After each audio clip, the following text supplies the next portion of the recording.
प्रदेश कांग्रेस प्रवक्ता प्रेम कौशल ने जारी बयान में भाजपा नेताओं और मंत्रियों के ऊपर आरोप लगाते हुए कहा कि सत्ता के नशे की मदहोशी में भाजपा इस समाज के अलग अलग वर्गों को अपमानित करने का कार्य कर रहे हैं। उन्होंने ग्रामीण विकास मंत्री के बयान जिसमें उन्होंने घर में पंखा होने की स्थिति में बीपीएल सूची से नाम काटने की बात कही है, प्रतिक्रिया देते हुए कहा कि क्या गरीब व्यक्ति के लिए गर्मी में पंखे की हवा लेना भी मंत्री की नजर में समृद्धि का सूचक है। प्रेम कौशल ने कहा कि कभी बीजेपी नेता जीन्स पहनने वाले किसानों का मजाक बनाते हैं तो कभी महिलाओं के जीन्स पहनने पर उनके ऊपर कटाक्ष करते हैं। उन्होंने कहा कि दरअसल भाजपा संकीर्ण मानसिकता से ग्रसित है तथा सत्ताधारियों में सत्ता का नशा सिर चढ़कर बोल रहा है, जिसकी वजह से इस प्रकार की भाषा बोली जा रही है। कांग्रेस प्रवक्ता ने पेट्रोल पंपों के ऊपर शराब बेचने की सरकार की विचाराधीन योजना के विषय में भी कटाक्ष करते हुए कहा कि एक तरफ सरकार नए मोटर व्हीकल एक्ट में शराब पीकर गाड़ी चलाने वालों को भारी जुर्माना लगाने का प्रावधान कर रही है, तो दूसरी तरफ वाहन चालकों के लिए पेट्रोल पंपों पर शराब उपलब्ध करवाने की योजना पर कार्य कर रही है। प्रेम कौशल ने कहा कि भाजपा सरकारें जनता का मजाक उड़ाकर जनता को अपमानित करने का कार्य कर रही हैं।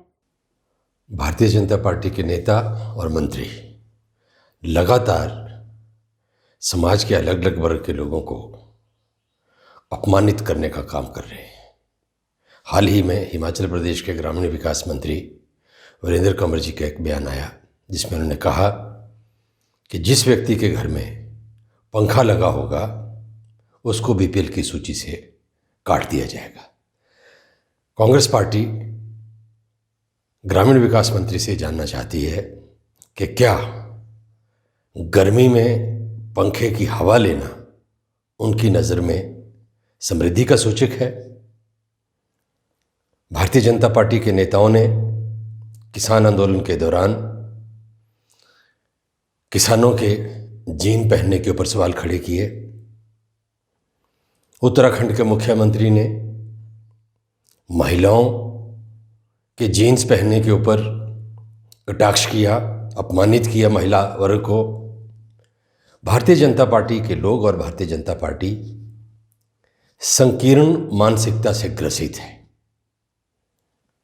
और इस मानसिकता के चलते समय समय पर भारतीय जनता पार्टी के नेता, भारतीय जनता पार्टी के मंत्री, भारतीय जनता पार्टी के मुख्यमंत्री समाज के अलग अलग वर्ग के लोगों को अपमानित करने का काम करते रहते हैं। दरअसल भारतीय जनता पार्टी के नेताओं के दिमाग में सत्ता का नशा इस कदर चढ़ा है कि उन्हें आम जनता के प्रति न कोई हमदर्दी है, न कोई सहानुभूति है। सत्ता की मदहोशी में देश की आम जनता को अपमानित करने के अलावा उनको कुछ नहीं सूझता। हिमाचल प्रदेश की सरकार पेट्रोल पंपों के ऊपर शराब बेचने की योजना के ऊपर भी कार्य कर रही है। एक तरफ नए मोटर व्हीकल एक्ट में ऐसा कानून बनाया गया, प्रावधान किया गया कि शराब पीकर गाड़ी चलाने वाला कोई व्यक्ति अगर मिलता है तो उसको भारी जुर्माना लगाया जाएगा, लाइसेंस रद्द किया जाएगा। और दूसरी तरफ सरकार पेट्रोल पंपों के ऊपर शराब उपलब्ध करवाकर शराब पीने के लिए प्रोत्साहित करने की योजना बना रही है। PLTV के लिए हमीरपुर से ब्यूरो रिपोर्ट।